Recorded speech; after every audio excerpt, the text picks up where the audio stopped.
In the autumn of 1996, I was a teenager navigating the world of the 90s, a time when video games and pop culture reigned supreme. It was a time of grunge music, Super Nintendo, and the creeping dread of a sinister figure known as Slenderman. I worked part-time at the local video game store, and on one eerie evening in October, I found myself closing shop later than usual. The sky had dimmed to the color of ash, and the neon signs of the nearby arcade buzzed with a hypnotic glow. I began my lonely walk home, my mind filled with thoughts of pixelated adventures and power-ups. As I strolled past a quiet neighborhood playground, its swings swaying gently in the cold breeze, I saw something that made my blood run cold. Slenderman, that faceless harbinger of dread, was there among the shadows of the swings, his elongated limbs casting grotesque silhouettes. I couldn't believe my eyes.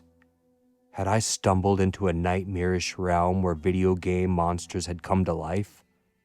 My heart raced, and I desperately wished for a warp zone to whisk me away from this terrifying reality.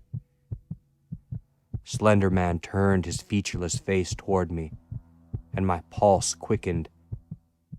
It was as if he had stepped out of one of those eerie survival horror games I loved to play. But this was no game. It was a chilling encounter with a supernatural entity straight from my nightmares. The eerie theme music from Silent Hill, with its haunting, discordant notes, echoed in my mind as I stumbled backwards, my breath misting in the cold night air. Slenderman's tendrils seemed to reach out for me, and I knew I had to run. As I sprinted down the dimly lit streets, my footsteps matched the pounding beats of a 90s techno remix blaring from the nearby nightclub. It was as if the very city itself was pulsating with a malevolent energy. Slenderman pursued me relentlessly, his unnatural strides closing the distance. I glanced back and saw the ethereal glow of his empty gaze. He was no pixelated foe to defeat with a well-timed jump or a power-up. He was a nightmarish specter from the darkest corners of the internet. My only solace was the thought that the 90s had prepared me for this moment. My love for survival horror games had taught me to think on my feet, to navigate treacherous landscapes and to confront unspeakable horrors. I reached my home, the neon sign of a nearby video rental store flickering like a beacon. As I slammed the front door shut and locked it, I couldn't shake the feeling that Slenderman was still out there, lurking in the shadows. The night passed in a blur of fear and paranoia. I couldn't sleep, haunted by the memory of Slenderman's faceless visage. It was a chilling reminder that not all monsters existed solely within the realm of video games and pop culture. In the end, I had narrowly escaped the clutches of this supernatural terror. But the scars it left on my psyche were all too real. As the 90s gave way to a new millennium, I realized that some nightmares couldn't be paused or reset. They lingered in the darkness, waiting to strike when you least expected it.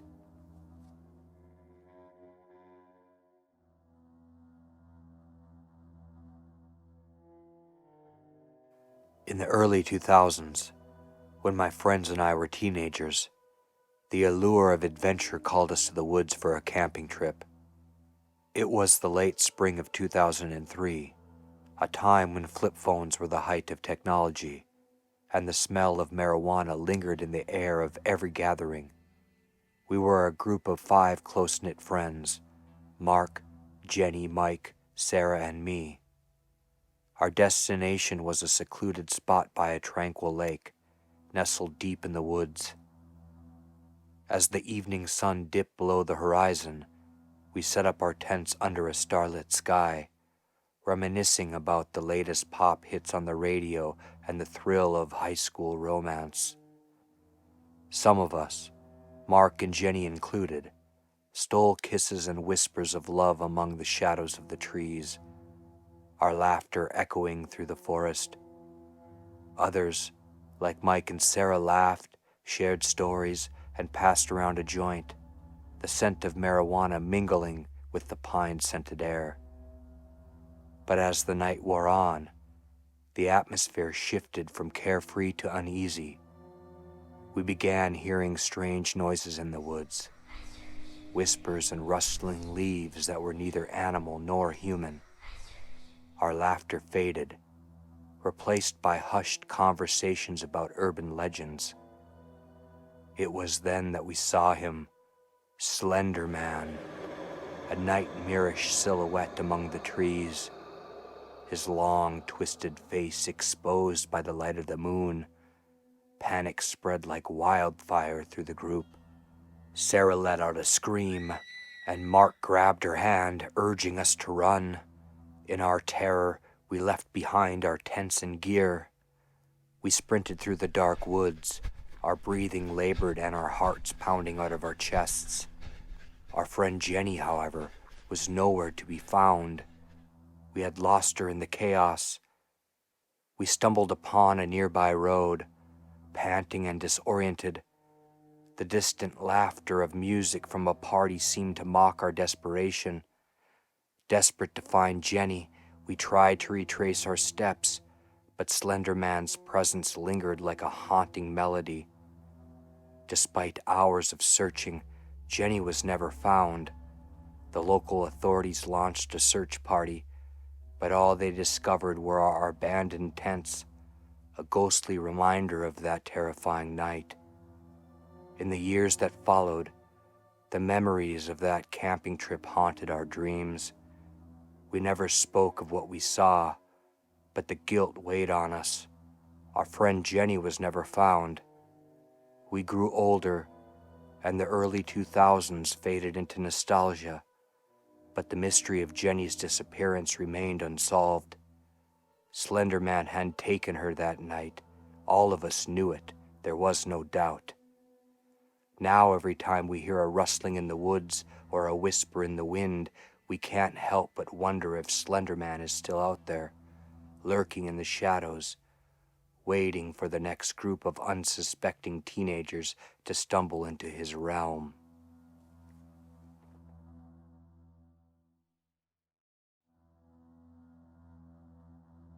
In the autumn of 1995, I was a teenager filled with the invincibility of youth, living in a quiet town reminiscent of a forgotten era. Halloween was approaching, and my friends and I, fueled by our love of 90s grunge music, decided to embark on a daring adventure that would forever change my life. It was a chilly October evening when we set out, our flannel shirts and combat boots blending seamlessly with the season's palette of red and gold. We ventured to the outskirts of town, where a desolate, dark field awaited us. The barren trees whispered secrets in the wind, and the rustling leaves painted eerie symphonies that could rival the haunting melodies of Nirvana. As we explored the field, the sky grew darker, and the moon, shrouded in mist, cast an ominous glow. It was then that I saw him, Slenderman, tall and faceless, with elongated limbs that reached out like gnarled branches above. He stood among the trees, a spectral figure in the autumn night. My heart raced, and I couldn't tear my eyes away from this nightmarish apparition.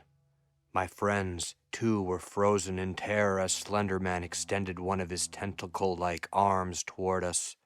The air grew cold, and an eerie silence enveloped us.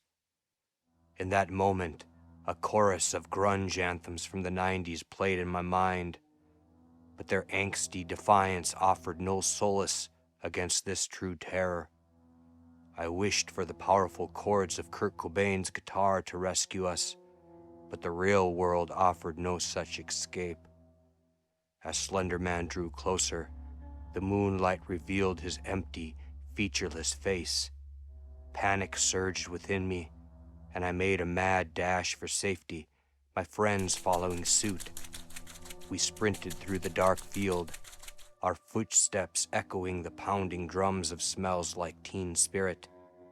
Behind us, Slenderman pursued, his inhuman stride eating up the distance. Each beat of the song in my head matched the pounding of my heart as I pushed myself to run faster, to escape this malevolent specter. We reached the edge of the field, where the glow of streetlights promised salvation. But as I glanced back, I saw Slenderman's tentacles closing in, nearly brushing my shoulder. The music in my mind grew louder, a desperate anthem of survival. Just as we reached the safety of the streetlights, Slenderman's grasp fell short, and he melted back into the shadows of the field. We were shaken, but we had narrowly escaped the clutches of this supernatural horror. In the years that followed, I often wondered if it had been real or a collective hallucination fueled by our love of 90s grunge. But the scars, both mental and emotional, were all too real. I learned that night that not all monsters were confined to song lyrics and angsty teenage dreams. As the 90s gave way to a new millennium, I continued to listen to my beloved grunge music, finding solace in its raw intensity. But I knew that no song could ever fully capture the fear and the darkness that Slenderman had brought into my life that chilling autumn night in 1995.